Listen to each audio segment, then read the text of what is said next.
Welcome, everyone, to another edition of How to Be Happier for Entrepreneurs. Like them all, this is going to be really, really cool, but this is extra special. We're going to talk about parenting to repurpose and how transforming your parenting can actually revolutionize your happiness. And we're going to talk with an expert on that, Cassidy. How are you, Cassidy? Hello, I'm so good. Thank you for asking. How are you? I'm great as well. Actually, I'm awesome. I'm awesome as well. So let's jump right in. We'd like to get right to the meat in this podcast. So you've mentioned, we chatted offline, that the best way to parent your child is to actually reparent yourself. Could you elaborate on what this pathway to happiness looks like for families? Yeah, absolutely. So basically, our experiences from our own childhood influence how we perceive and respond to a child's behavior, and whether that's good or bad in your interpretation. And our self talk actually comes from the way our parents spoke to us during those challenging times. And so it really paves the path for how we speak to ourselves, how we speak to our children. And I think that the biggest key as a parent in reparenting yourself as you parent is having that self awareness and really understanding in the moments, like when you get triggered, knowing that that's your trigger and that's your work to do, and being the model of co regulation, because your kids will learn so much more from you as a model, who you're being versus anything that you say. And so just like really understanding, like striving for perfection will actually have you miss an opportunity to grow as a parent, because you don't become a parent and then you're perfect, right? You're always on that path of growth and development. And honestly, everyone has needs that weren't met as kids. And so identifying those as they come up for you as a parent and pouring into those, meeting those needs so that you can be in your highest self to truly serve the needs of your kids, if that makes sense. Love it. Well, I mean, you just said Yeah. so many great things that we got to unpack here. So I've never heard that before. Our self-talk is how our parents spoke to us. Freaking like drop the mic moment right there. I'm gonna use Ram Dass, one of the greatest spiritual leaders I think of all time. Put him in the top 50 at least. He said our ego is our parents. hmm It's just said another way, right? Yeah, absolutely.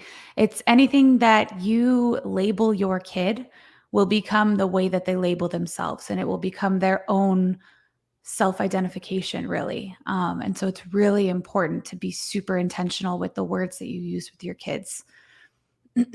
Yeah, pretty amazing stuff. So kids do things. Kids generally misbehave because they lack connection with a parent, right? So they're just trying to get connection. And then us parents oftentimes react in a way that our parents probably responded. And that is to, shut down their feelings or say, stop acting that way. But all they really want is love, right? So the child is doing age appropriate stuff for the most part. Why does the parent need to get mad at all? Why does the parent get mad? Why does the parent get mad? Well, I think there are a lot of explanations to that question. But it all comes down to a parent's also ability to regulate their own nervous system, their own self, their ability to be at baseline, to be neutral. The work that I do with parents is primarily on being able to be responsible for the triggers and the stories that they make up in those high intensity moments when their kids are having behaviors, because the trigger has nothing to do with the kids. It actually has everything to do with some pain point that maybe in your past you have not healed from. And this is an opportunity versus an obstacle, right? Your kid isn't an obstacle. They're just presenting an opportunity for you to heal in some way. Did you hear that? The trigger isn't the actual child. It is it's something inside of you that if you're 40 could have happened 35 years ago. But your subconscious mind actually goes in this fight or flight, and it goes back and grabs that because it thinks it's in a survival state. If you're in fight or flight, you're in survival, even if your kids are doing it. But what you're saying, Cassidy, is exactly the same things that can apply to any relationship, right? An intimate relationship or a business relationship. The trigger isn't the actual person and what they're doing, right? Correct. The trigger is always the guide for growth. The guide for growth. It shows us it's our internal alarm system. Just like when we have a temperature, it's like saying, "Hey, something's wrong." When you're Mhm. triggered from anything, whether it's your child or the weather or whatever, right? That's your body saying, "Hey, you need to do some work." Do you find, because I see this repeatedly with my clients, and I probably did it, I'm sure I did it as a parent, that we repeat the same thing. So I'm dealing with clients now who have an issue because their parents were always gone working, working, working, working. And as a 6-year-old, you can't say, "Oh, my mom and dad are gone because they're providing for the family." No, it doesn't work that way. Mom and dad are gone because probably something's wrong with me, right? So Mhm. this is why my clients come to me with the issues. And then I ask them, "Are you doing the same thing?" I was like, "Do you work a lot?" "Yeah." "How do you think that's making your child feel?" "Oh my gosh, the same exact way it made me feel. And this is why I had to reach out to you for help." Do you see that a lot? I do. I do. It's really a beautiful thing when a parent understands that they actually are the source of the climate of their home, right? And so any inner turmoil or stress or triggers that they're experiencing are amplified by kids because that's what kids do. They just make things bigger. They're the fullest expression of life. So, yeah. So many families struggle with children's behavioral issues, which affects, as you just said, the overall like emotional atmosphere at home and in their life, right? What's the first thing an overwhelmed parent should do? Oof. Well, this is every parent I work with. There's many things. First thing, just breathe, take a breath, and just identify that you are at odds with your child. That's the fact of the matter is that you have somehow ended up on opposing teams. And at that point, it is your responsibility to regulate yourself. Because if you're dysregulated, if you're escalated, there's no way you're going to be able to soothe or calm or support your child. So, Dr. Becky Kennedy, she's an incredible therapist who works with families. She talks about everyone is inherently good inside. And so, in that breath, if you remind yourself, my child is good inside, I am good inside, and I get to support them in accessing their good and and I have to access my good first. So, finding ways to signal to your body that you're safe, because I know that we'll talk about this a little bit, but for me, I grew up in a very unsafe environment. So, my instant is I'm unsafe. And so, really finding those supports, whether it's grounding or rocking or breathing or anchoring, to take yourself out of fight or flight. Because that's really what's happening when a parent is overwhelmed. The overwhelm is all what's happening internally. Because once you are able to do that, then you can investigate. Because behavior is, I like to think of it as clues. Okay. They're clues that your child is giving you to indicate that there is a need that they are unable to communicate in any other way. So, doing your investigation as a parent is exploring those internal needs, internal experience that they're having. There's a lot of stuff under the iceberg. The tip of the iceberg is the behavior, but underneath it, there's a lot of things that are happening. And your child's behavior is not meant to be controlled or mitigated or suppressed. It's meant to be understood, because when you understand what's under it, you're able to support them with ways to communicate those feelings, and honestly start supporting them with the ability to understand what's happening in their body, which a lot of our grown-ups in this world don't even understand how to do. So you're setting them up for life with regulation and coping skills to really understand what led to that eruption, but it all started on the inside. And so it's really, I mean, obviously that's not instant because it takes a lot of practice. But like you mentioned, all your kids want is connection and unconditional love. And honestly, that's probably all you wanted as a kid, and maybe you didn't get it. And so, I think that a lot of parents struggle with that as well. Great stuff. So, we're not going to have time to go over this today, but I created a tool that can help with this very thing that I call the Joy Regenerator, which took me 47 years to figure out what was going on inside of my body and my mind and how Mm. to process it. And one of the greatest gifts I'm giving my children now is to teach them how to process their emotions. So, again, don't want to take away from Cassidy because she has such amazing information. But if you go to bradchandler.com/joy and download the Joy Regenerator, you'll get an email with a video that explains how exactly you do this. And this one tool can literally transform your relationship with your kids and your intimate relationship. So one of the things that struck me, Cassie, when we talked before, because when clients come to me and they're like, my child has behavioral issues, can you work with them? I always go to the parent because that's why they have most likely, probably 98% of the time, they have the behavioral issues is because of the child, right? Or because of the parent, sorry. I know my two kids had anxiety, and it was a direct result of myself and their mother. And you said Mm. something that was really different. You said that you're able to work with children and help them without working with their parents. Did I hear that right? And if so, can you speak a little bit more about that? So, in my work with families, I offer multiple different ways of working with me. All had the option to work with the child, given all of my experience working with kids, but it's always going to be in partnership with the parents because parents are the biggest teacher a kid will ever have. I don't care how many amazing teachers you had, you are shaped by your parents. So, having the parents involved is really, really important.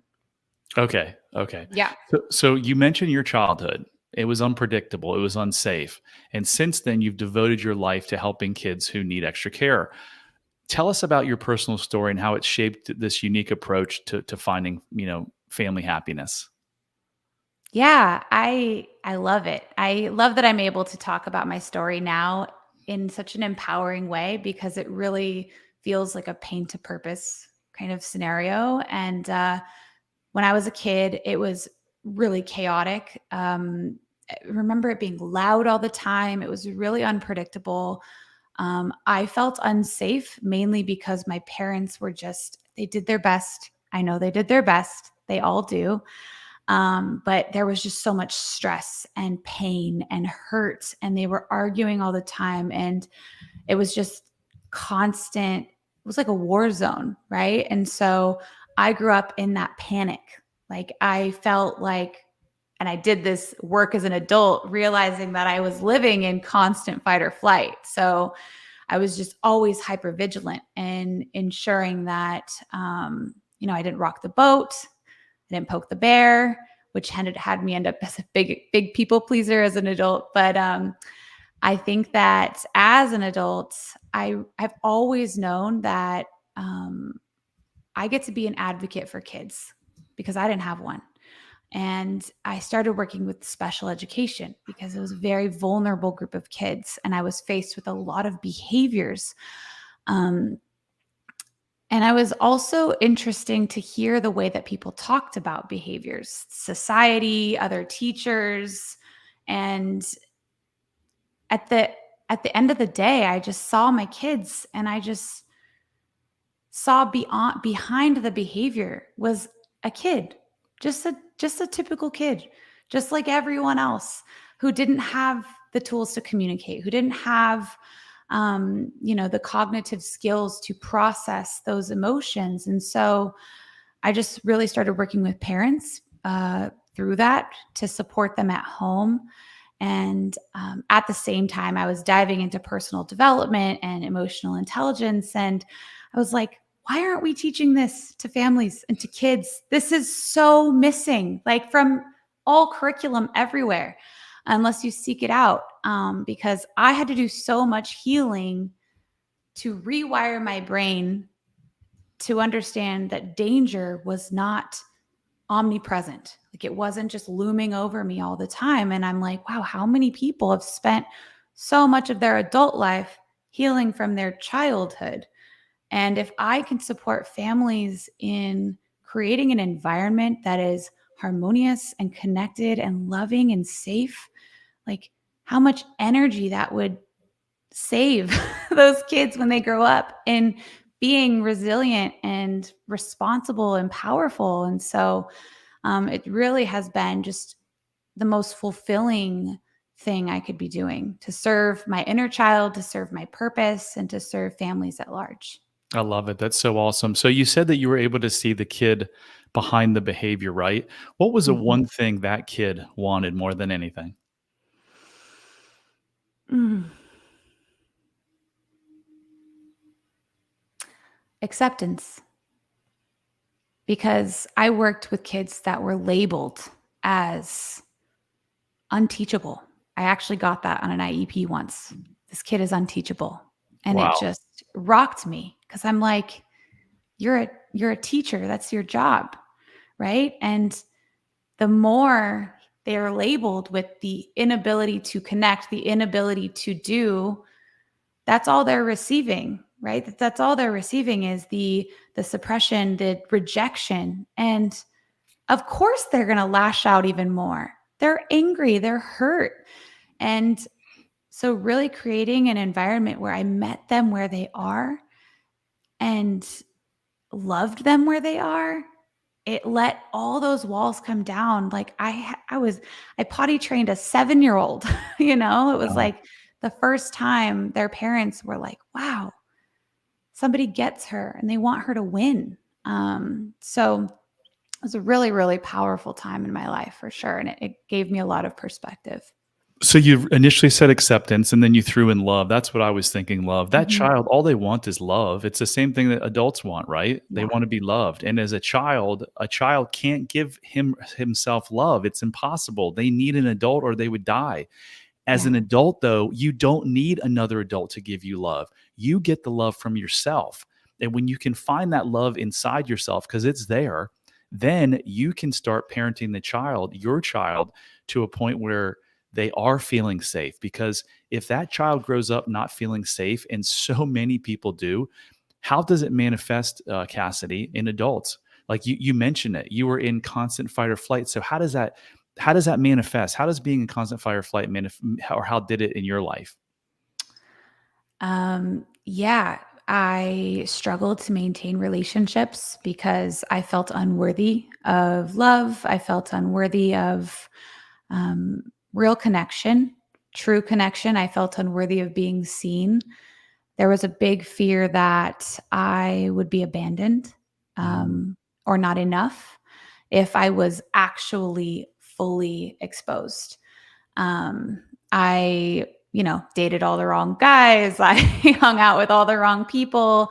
But it's like, it was just a reflection of how I felt about myself, the inner talk that I absorbed from my upbringing. And so it took a lot of work, a lot of anxiety, and working through all of those fears that really just had me feel so small. It was like I was in an adult body, but I felt like still that little girl that just wanted love and, like you said, unconditional love at that. So yeah, like I said, it took a lot of energy and work and years and tears to break free of that. And so I think that giving parents the tools to support themselves with that work so that they can create a safe container for their kids to grow up is probably the most important job in the world. I agree. It's the greatest gift that you can give your child, is to break this multi-generational curse that most of us are involved in. And there's only one way to do that. You teach your kid how to love themselves unconditionally. And Yeah, how in the world can you teach them to love themselves unconditionally if you don't love yourself unconditionally? You can't, right? right. So, wow, good stuff. Yeah, I heard a lot of myself, when you were just describing that. One thing that Mm, I see with a lot of my clients are racing mind, mhm. anxiety. Um, if you have anxiety, if you have a racing mind, if you're constantly distracting yourself with work or substances or sex or shopping or whatever, there's a good chance that you didn't have a safe childhood. And if you want to figure out quickly if you have a safe childhood, you can actually just look at, are your relationships bad, or are you in constant state of anxiety? You can ask yourself a simple question though too: did I have someone as a child that I felt completely safe to go speak with about anything, any emotion, or whether I was being bullied or teased at school. If the answer is no, I had no one. I can't tell you how many clients I've heard, yeah, I was bullied at school. Well, who or this happened to me. Who did you tell? And they sit there for a second. They're like, nobody. I didn't tell Mhm. anybody. Is it the kid's fault they didn't tell anybody? No. And I don't like the word fault. Is it the cause of the child? No, it's the parents didn't create an environment of safety so that child could come to them. And again, not your fault either as a parent. This is all from childhood programming. Until you do the work, you are just still a 6-year-old. So your 6-year-old self is fighting with your 6-year-old child. And when you're Mhm. when you're fighting with your spouse, it's your 6-year-old self fighting your 6-year-old spouse. And once you get awareness of that, oh man, things change. Because I know you're in a relationship, I am too. And I mean, is it night and day difference from old relationships or what? Oh, absolutely. Especially having a partner who has done the work on his own Yeah. 6-year-old as well. Yeah. Yeah. Yeah. So if you want to fix or heal your relationship, it's never about the actual relationship. It's the relationship that you have with yourself. That's Mhm. the problem. So if you want to fix your marriage, just heal yourself. Heal yourself. So we touched on this a little bit, but you mentioned that children mirror back the part of us that we haven't yet healed, right? How can understanding this principle help parents in both their personal and actually their business lives? Well, it's interesting that we were just talking about this because, you said being in relationships in general will always trigger a part of you that didn't get a need met at some point in your life. Well, your kids are miniature versions of you. So they will inherently trigger parts of you that you have abandoned from that time in your life. Um, but the cool thing is, your kids are actually your guide back to what actually matters because kids are the fullest expression of life. So if you are lacking life in any area, it's going to flush that up. And more importantly, they remind us who we are at our core, who we've always been, and who we can be if we actually embodied our most authentic, fullest self. But of course, most all of us as adults, we've encountered phases of life where we've dimmed our light or we've shut off versions of ourselves based on our upbringing, based on the way we were parented. And so kids are just, if you choose to see them this way, they can be the collaborator in your growth, in your journey versus the antagonist. Because I work with a lot of parents that are like, why is my kid out to get me? And it's like, no, like they're actually here to support you in your journey, just as you are for them. I've worked with so many parents who use their child's behavior to bring awareness to their own triggers, right? So like, I'll speak to one that every parent has experienced. When your kid has a tantrum in a public place, right? The tantrum itself isn't wrong. The kid is experiencing a big feeling, but what is the story you're making up about it? Right? There's like a fear of looking good, a fear of being a bad parent, a fear of not controlling your child or whatever that is. And so just if you choose to see your child as a mirror back to you with feedback of your gaps, your growth areas, the opportunities to heal, um, it could really serve in paving a path of harmony and healing. Yeah, Gabor says that oftentimes, the kid hears good kids don't throw tantrums, but what they really hear is um, bad kids or kids that throw tantrums don't get loved. And so what do? They shut down their authenticity and they stop being who they are because they've got to keep that attachment. Where if they didn't have the attachment, they're going to die as children, right? Um, Mm-hmm. Cassidy, why do we abandon parts? Why do we shut down parts of ourselves? um, I can speak to kids. So kids are going to amplify the parts of themselves that are celebrated by their parents, that are honored and acknowledged and loved. And they will actually shut off completely the parts that are harshly criticized or punished. And sometimes because a kid doesn't know what about them is being punished, a lot of the time when they're being punished, they will intrinsically think that they are bad. And so they will, again, that's where the self-talk starts, the negative self-talk, that criticism of, oh, I can't do that. I can't be too much. I'll get yelled at. I can't fully express myself because that's wrong. And that carries into adulthood, right? That's why you have so many people that are just so afraid to use their voice or be themselves because of the fear that whatever fear was instilled in them, but it's parts of themselves that they've shut off because they were made wrong, whether intentionally or unintentionally. Yeah, being childish takes away from the universe. Being childlike adds to the universe. We as Mm-hmm. adults have a need to play. We are all 6-year-olds inside of adult bodies. And so if we're truly the 6-year-old inside of adult body, we need to act like a child in certain ways, right? And that's through play and laughter and fun and exploring and being curious. Like being curious, like that's something no one can ever take from you. Mm-hmm. The more curious you can be and the less judgment and ego you have, oh man, it's good. Just always be curious. Why am I feeling this way? Why did my child just trigger me? Why am I drinking 3 glasses of wine? Why didn't I go to the gym today? Why is my business partner or my employee not doing a good job? Rather than Mm-hmm. judging, just be Yeah. just be curious. Yeah. Not from a place of blame or shame or guilt, but truly just to ask those questions, because you'll get under the surface, just like we're asking parents to do with their kids. You get under the surface of the behavior itself and you find a space that you maybe need to heal or work through. Do you do your work in person or is it virtual? I do both. I offer both. So I am located in Austin, Texas. So I work with clients in home here, but I do offer virtual services as well. So seeing that you do in-home support, you've witnessed a lot of child parent interactions firsthand. Can you share a transformative client story that kind of exemplifies the power of the reparenting we've been talking about? Yeah, absolutely.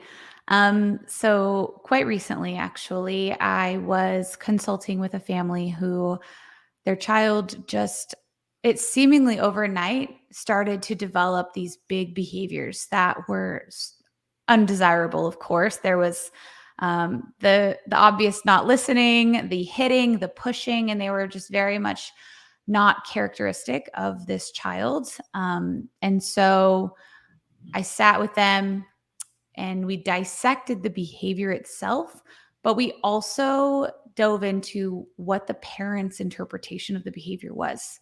Because there's the behavior in objective terms, and then there's the interpretation of the behavior as a parent, right? And so it's very interesting to experience that dissonance, because we look at the timeline and there had been so many changes that had taken place in this kid's life over the span of the last 2 years, which is half his life if he's 4. And so he started to experience all of these emotions without the tools to communicate that, get those needs met, to ask for attention and affection and just some freaking stability. And working with the parents on, that fear of being a bad parent, the fear of getting it wrong, which, P.S., you cannot parent right. There's no right. And really training him to start acknowledging and validating those uncomfortable feelings, instilling communication supports that everyone was using in all areas of his life to continue identifying and sharing those big feelings and getting those needs met in healthy ways. And seemingly overnight, like it's only been, I think, a couple months, this kid is sharing his emotions, which at 4 is a big freaking deal because we have 40-year-olds that still are struggling with that. He's finding tools to cope with those emotions and he's asking for support. The parents are celebrating him, creating space and time for all of the growth that they've created for themselves, that he's created. And you walk into the home and the entire energy climate temperature of the home is different, and Wow. it's warm and it's inviting and it's harmonious, which is why my program is called Harmony at Home. Oh, sweet. Yeah. Yeah. So if you guys are struggling with child's behavior, your children's behavior, and you've tried things, there is a better way. So you mentioned behavior versus interpretation. Isn't that kind of the crux of like all trauma? I know Mm, Dr. Gabor Mate says the bad thing that happened to you as a child isn't the actual trauma. That's a mhm. traumatic event. The trauma is the interpretation and the meaning that you placed on that, right? Absolutely. I've heard it said, yeah, trauma doesn't happen to you. It's what happens inside of you as a Yeah. result of the event. Yeah, absolutely. Yeah, so if you're a parent sitting there thinking like, "Huh, I wonder if I have some of these programming issues," we kind of talked about how you can figure that out. I also developed this 12-question 3-minute quiz at bradchandler.com/quiz. Go take it, and if you score negatives, lack of self love or mild self love, I promise you, as good of a parent as you think you are, you're definitely affecting your kids negatively to some degree. Again, not your fault, but with this quiz, you'll have awareness. So, Cassie, such amazing information that you've shared with us. How can people reach you if they want to get more information or actually work with you? Yes. So I am actually launching the newest wave of my Harmony at Home one-on-one coaching program, where I support parents in taking a chaotic environment and transforming it into calm, connected, harmonious. But they can find me on Instagram at it's Cassidy Callan. They can also email hello at Cassidy Callan. But right now, those are the two biggest ways to get a hold of me. And that's CassidyCallan. Yes, correct. So, guys, if you like this show, I want to reach 1 million people. I want to give 1 million people this gift of what I have been able to what I've gotten in my life, this gift of self love and how it's radically changed my life. So, if you'd help by sharing this message, liking it, doing a review, I'd really appreciate it. Cassie, thank you so much for being a part of this amazing episode. Thank you so much for having me. This was such a pleasure. And that concludes another episode of How to Be Happier. And remember, love heals all. Bye now.